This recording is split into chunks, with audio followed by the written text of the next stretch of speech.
It appears there is no saving the Naira from its downward slide against major currencies in the world, especially the dollar.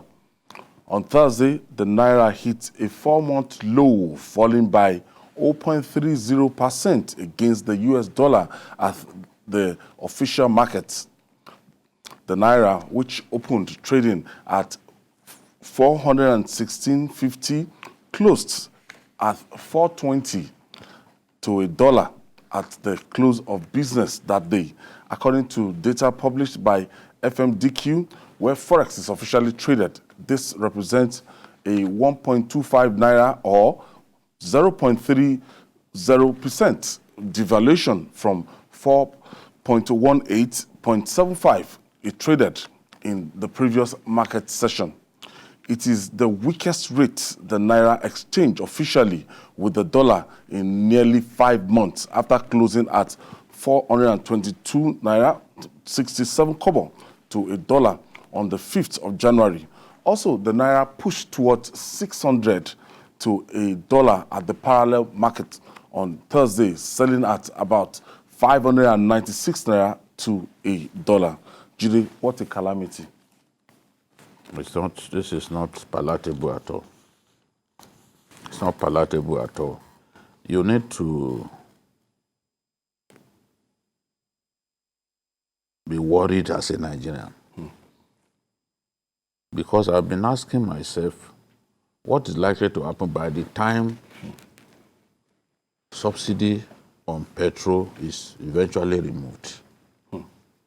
It will trigger massive inflation. Hyperinflation. It will trigger hyperinflation, and a lot of people, even capital flight, a lot of people who have funds will move their funds elsewhere. Everything will just go up. I think the CBN governor needs to tell us where in the world you have such a gap between the official market rate and the unofficial. That is the black market rate and the official rate. 419 Naira to a dollar to about 600. He needs to tell us, this is not something that you need a Harvard-trained economist to dissect. It's a commodity. Currency is a commodity. How can an individual be selling the same commodity at 419 and another one will be selling at 600? I just need an example of one country in the world. I'll be grateful if the CBN governor can tell me that there's a country where you have such a huge gap between the parallel market rate and the other rate. Just one example. I know he's busy now, maybe he's even still thinking about politics, but let him just give one example. You know? Because, look, I'm not through yet. Because what we have encourages rent seeking. What we have encourages massive speculation, trading. Because look at how much you get if you got the dollar from official channels. There is a great incentive to go and sell it in the black market. We have suggested many times that that gap has to be closed. If you close the gap, there won't be that incentive for people to make massive money from speculation. But they are just not doing it. And that's why I'm saying, let him even tell us one country where we have this kind of situation. In South Africa, over the years, the value of their currency has been consistent. Rand to the dollar. And it has not experienced this kind of free fall that we are experiencing under the CBN government. Wale, what did Godwin Emefiele, what would he have told Nigerians? Why, as somebody that want to aspire to the highest office, because we are very funny people. According to Jide, this is somebody that met the dollar 190 naira, and now we are moving towards 600 naira. We enter 600 on Thursday. I think for an import-dependent economy, we're in a very serious problem. In fact, Nigerians were underestimating the kind of calamity the peril that stares us in the face. And I think we should not be surprised, because the job of a CBN governor is a full-time job. The Section 6 of the CBN Act says the CBN should not be involved in any other vocation that can compromise the integrity of the CBN. I think the integrity of the CBN has been compromised. For us to learn that for the past 1 year, he has registered as a member of a political party. Most of the people that are... What's the name of this in Delta? Local government. So, I've forgotten most of the people that are involved in this racketeering of foreign exchange and all that, they are political stakeholders. So, if this, the CBN governor can compromise its integrity by joining the political party, even aspiring to come and why is he sitting on that seat, I think we should know that for now, I don't think he has much time to run the CBN. The integrity of that issue has been compromised, and he has gotten his hands, is now gloves in hand with political stakeholders. He's now dancing to the tune. He must dance to the tune of the chairman of the political party that he belongs to, and to the secretary of the political party that belongs to.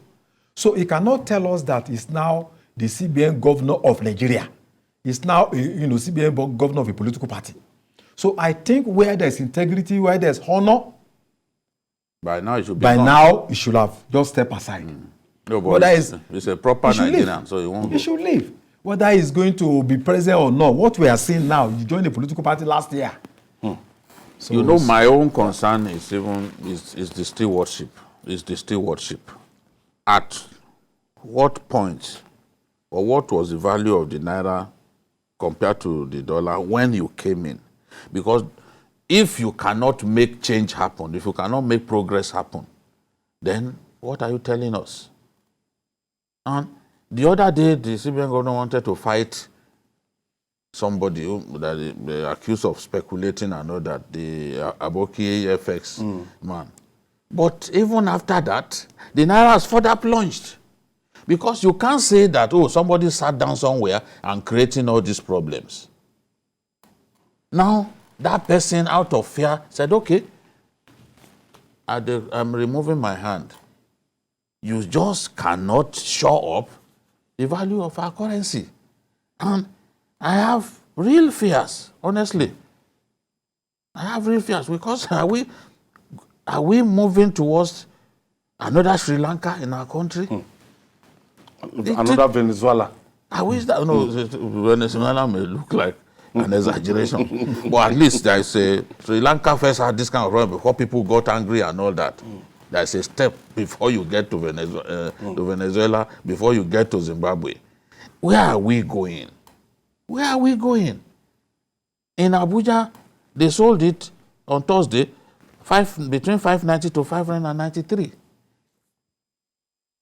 Where are we going? We are even in a political season whereby politicians, this is what they deploy is dollars for their transaction and everything. Of course. And the more dollar you have in your kitty, the more powerful you are. Yeah. Now, in some areas, Lagos and Abuja, the official dollar is recognized as a kind of official exchange for any transaction. Some apartments are rented in dollars. The unfortunate thing is that under the current dispensation, the Naira has become almost completely useless. The dignity of the Naira is no longer there. And been stripped of its dignity. Even compare with West African currency, I was traveling across West Africa recently. Years back, you see the way people valued Naira. These days, you just bring Naira, CD, we just look at you and say, you can't compare them. Togolese francs, they are stronger than Naira. Around the currencies around us are stronger. What are we talking about? And you see, if you need Naira for genuine business, you want to import, you won't get it. You have to go to the black market. So I think if you need that dollar, you will not get it. So I think it's terrible. The problem, terrible. some can't wait because you need something for urgent business. The time that it takes before you eventually get it, people can't wait. People can't wait, so they are forced, including business owners, people who are in the productive sector of the economy. They have to go to the black market. That's why it's seen as the rate that is most realistic. Because when you look at the number of people patronizing the black market is way higher than these other people. You don't even have access to this official rate. Yeah, how many people have access to it? And even some of those who have access to it, they still end up selling it over there. If you go to your bank, if you want to travel and you go to your bank and you request they'll for be directing BTA, you to one malam. I know one shocking thing that the fund will be paid for by rice. So it means the whole Anchor Bora process was already compromised. Because that looks like a kickback. There are people you are giving loans to now will now come and pay rice farmers. It's embarrassing. It's embarrassing. Okay, let's see. We have another guest who will be joining us very soon for more on this discussion. Professor Ken Ife.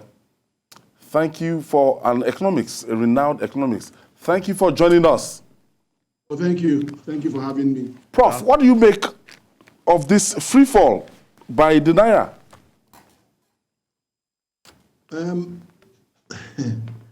It's not the best situation to be in, but you can always help what you can't avoid. We have a two-tier foreign exchange system, and we have a managed float. The story is this. What foreign exchange is a matter for pricing. It's a price. Interest rate is a price. All these are prices, and you know that in economics, when you have price is always a resolution of demand and supply factors, somewhere where they find the equilibrium, and that equilibrium keeps shifting, depending on the preponderance of either supply or demand. What we have in Nigeria is forex that depends wholly on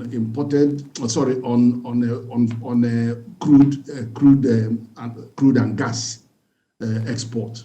So you will say that well in excess of 70% of the dollars that we get actually does come from export of crude and gas. But the funny thing is that is just one source of forex. There are several other sources of forex. We have the non-oil export, which is very low compared to the other ones. It's somewhat less than 10% or something. Then you have diaspora remittance, which is, sometimes it was as high as $26 billion. Now it's come down tremendously because of COVID and some other issues. And now it's and even last year, there was a time it went down to $10 million, but now it's back to about $100 million a month. So it's coming back, but nowhere near what it used to be, about $25 billion. Then we have foreign direct investment. Now that has been on our wall. It hasn't been materializing, and it's come down. So last year, we finished less than $1 billion a year. It was like just about less than 800 million. It used to be as high as 5 billion, 3-4 billion. It used to be quite high, but it's come down. And there are reasons for this, because I'll take them one by one if you have time. Then you have foreign portfolio investment.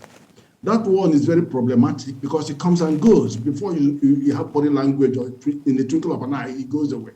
Because they are coming to chase high interest and securities that they think are reliable. They buy these securities, they trade on them, and they want to get their money quickly.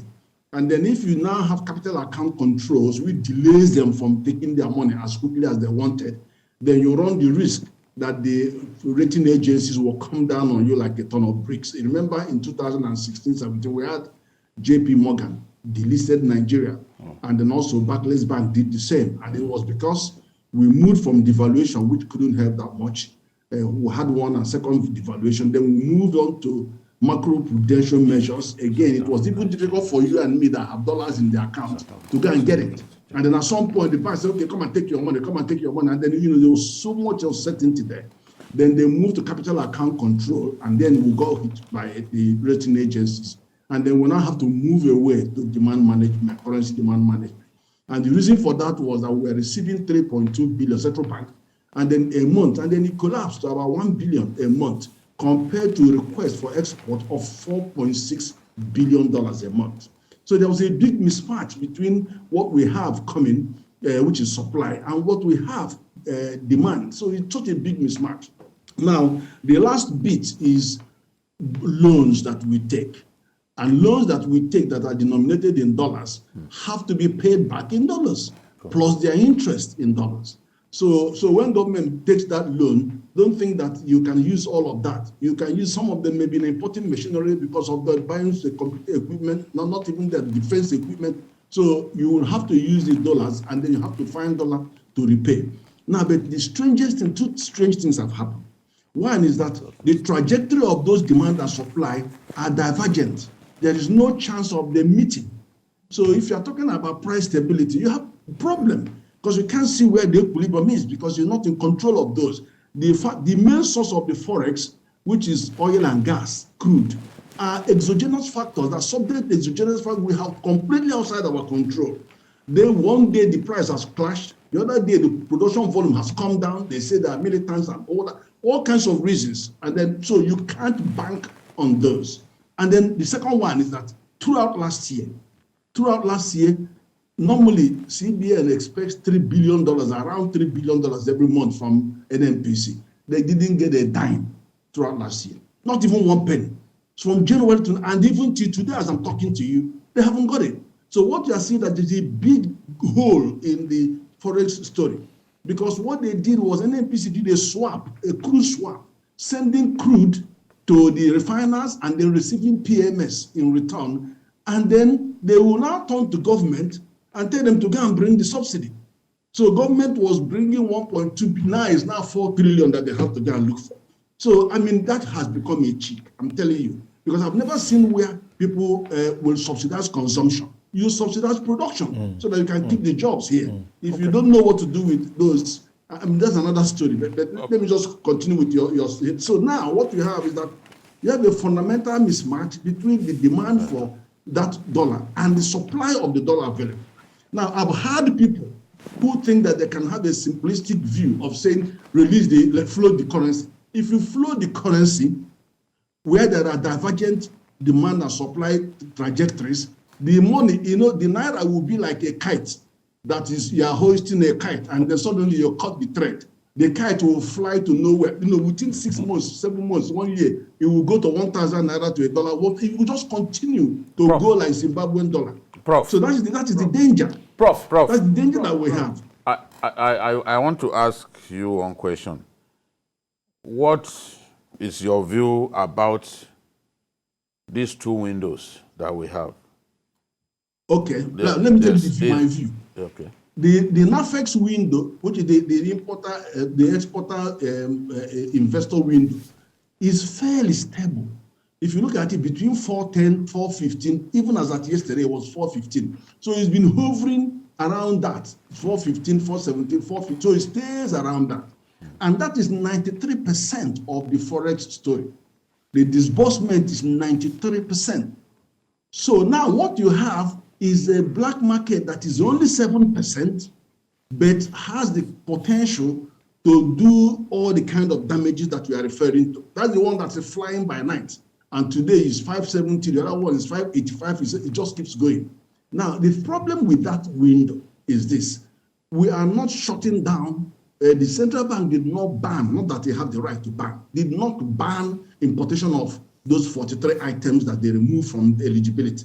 So they were still collecting dollar, buying them money, and then importing them. And one example of it is, remember, a few months ago, the balance of trade between Nigeria and China was 2.44 trillion. So we were importing 2.44 trillion from China, and we have nothing to give back to China. The only people that made sense was India, where we are importing 400 and 700 billion, and they're exporting 700 billion to Nigeria. The other one, the only next to is Netherlands, which is half. So, but you can see that the monies are going, and 2.44 trillion naira is about 6 to 7 billion naira dollar. That is where the importers are just buying the money. And then the second thing, so you think about this import dependence. The second thing is the huge demand of dollar is coming from dollarization of our economy. There are places you will go, they put their price tag in dollar. Some boutiques, they say, well, they don't know what the value of Naira will be tomorrow, so you better buy it in dollar because I'm sure the dollar, I wish you to buy a replacement. Then you have politicians that are looking for the dollar. They are tired of carrying tanker loads of Naira. So they are looking for dollar. So many people are looking for dollar for all kinds of things because we are importing and no restriction in them. I don't want them to have restriction, but we must look at where the problem is. And then I have heard the story about if you float. Now let me tell you what will float. Let me say what will happen.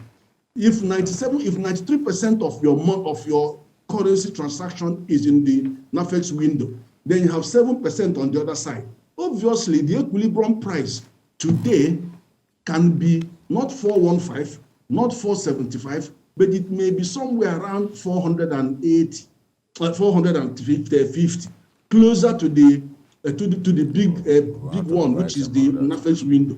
But what happens is this: the moment that shifts, more people will come. More people outside the frame we are talking about today will jump in. Oh, that dollar is now cheaper.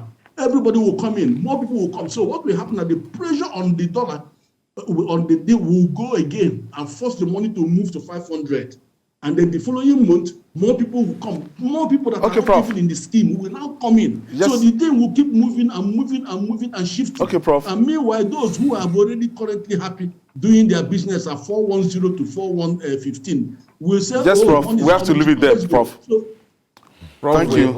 Thank you very much, Prof. We have to bring you back another day. Yes. Thank you. Because it's an ongoing story. Yes. We only pray that by the time these politicians come around for their convention, the rates won't go sky high again.